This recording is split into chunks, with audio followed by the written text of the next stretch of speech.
Жәрдемақыны Каспий KZ мобильді қосымшасындағы әлеуметтік шотқа қалай алады? Мемлекеттік жәрдемақыларыңызды басқа банктен алсаңыз да, Каспий KZ-тегі әлеуметтік шотқа жеңіл, әрі оңай онлайн аударыласыз. Ол үшін мемлекеттік қызметтер сервисін ашыңыз. Содан кейін жәрдемақының бәрін Каспий KZ-тегі әлеуметтік шот арқылы алу деп басыңыз.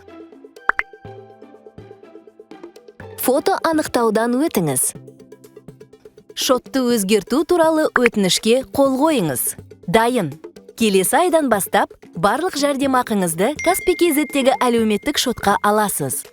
Ақша түскенде сізге сомасы көрсетілген және жәрдемақы деген белгісі бар хабарлама келеді. Сіз әлеуметтік шоттан Каспий Голдқа ақша аудара аласыз және оның барлық мүмкіндіктерін пайдалана аласыз. Каспий KZ-тегі магазиннен және Каспий QR бар серіктестерден зат сатып ала аласыз. Каспий KZ қосымшасында ақша аударып, төлем жасай аласыз. Депозитіңізге ақша сала аласыз. Каспий банкоматтан Каспий QR мен ақша ала аласыз. Каспий KZ-тегі әлеуметтік шот бойынша барлық қызмет комиссиясыз.